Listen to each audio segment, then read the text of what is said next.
আলেম হতে গেলে তার মধ্যে তিনটে গুণাবলীর প্রয়োজন, তিনটে সিফাত থাকতে হবে। একটা মানুষের মধ্যে যদি তিনটে সিফাত পাওয়া যায় তাহলে ওই ব্যক্তিটা হলো আলেম।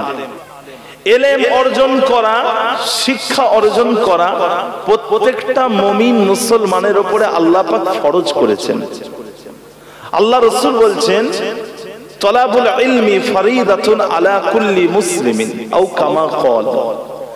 ইলম অর্জন করা প্রত্যেকটা মুসলমান নরনারীর উপরে ফরজ, প্রত্যেকটা মুসলমানের উপরে ফরজ শিক্ষা অর্জন করা। অন্তত ইলমের শিক্ষা অর্জন করার এই অর্থ হলো ইসলামের যে বেসিক জ্ঞানগুলো আছে, মৌলিক জ্ঞান, মূল জ্ঞানগুলো যেগুলো আছে এগুলোকে অর্জন করা। আপনাকে বুখারী শরীফের সব পাতা উল্টাতে হবে না, মুসলিম শরীফের সব পাতা উল্টাতে হবে না, সিয়াসিত্তা পড়তে হবে না। আপনাকে ইসলামের যে মূল জ্ঞান, নামাজ, রোজা, হজ, যাকাত, কালেমা, পর্দা, দান, সাদকা, ইসলামের যে মূল জ্ঞানগুলো এগুলো কিন্তু অর্জন করতে হবে। এটা কিন্তু ফরজ, প্রত্যেকের উপরে ফরজ। কথা বুঝেছেন? একটা গ্রামের মধ্যে 100 জন মানুষ বসবাস করে, তার মধ্যে 55 জন মানুষ আলেম, বাকি 45 জনের বড় আলেম হওয়ার প্রয়োজন হয় না। তারা ওই 55 জন মানুষের কাছ থেকে জেনে নেবে, যেটা প্রয়োজন হবে জেনে নেবে। কথা বুঝেছেন? সবাইকে বড় আলেম হতে হয় না, কিন্তু সবাইকে ইসলামের মৌলিক জ্ঞানগুলো অর্জন করতে হয়, করতেই হবে, ফরজ। কথা বুঝেছেন না? যারা ইলম অর্জন করে তাদেরকে আলেম বলা হয়, সবাইকে আলেম বলে না। আলেম হতে গেলে তার মধ্যে তিনটে গুণাবলীর প্রয়োজন, তিনটে সিফাত থাকতে হবে। একটা মানুষের মধ্যে যদি তিনটে সিফাত পাওয়া যায় তাহলে ওই ব্যক্তিটা হলো আলেম।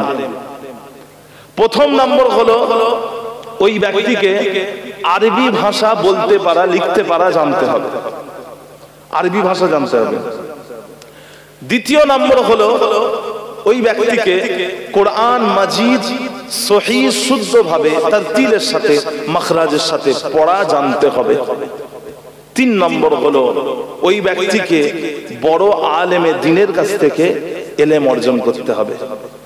মানে আলেম ছাড়া আলেম হয় না, শিক্ষক ছাড়া শিক্ষক হয় না।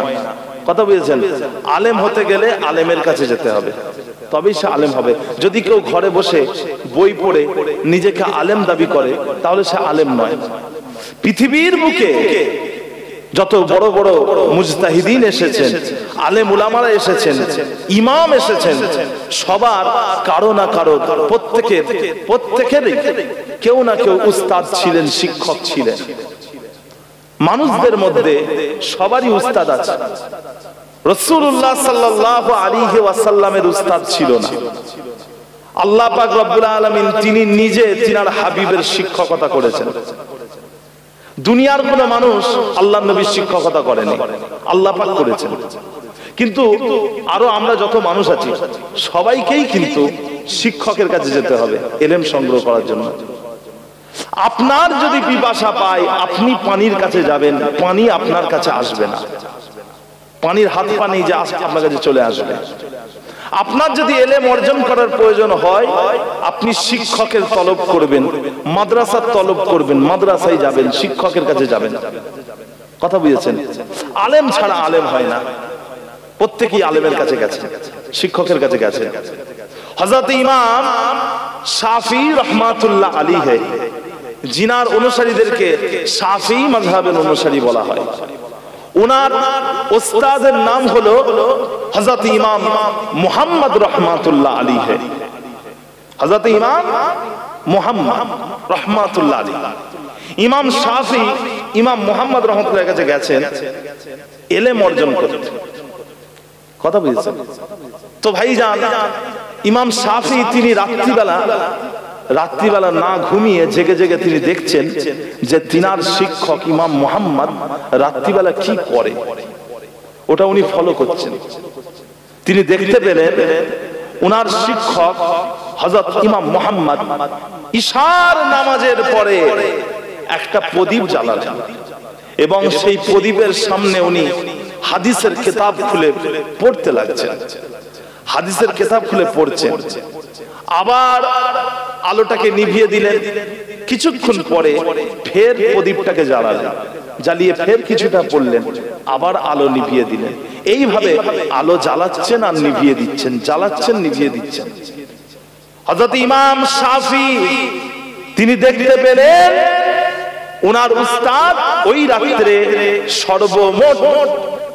সর্বমোট ওই রাত্রে তিনি 17 বার আলো জ্বালিয়েছেন, আলো নিভিয়েছেন।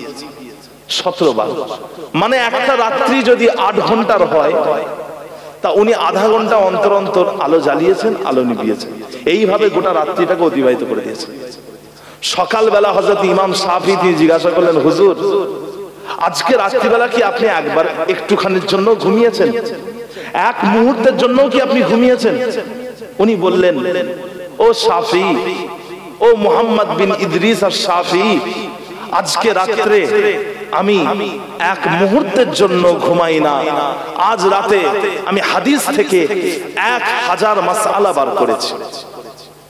আজ রাতে আমি হাদিস থেকে 1000 মাসআলা বার করেছি।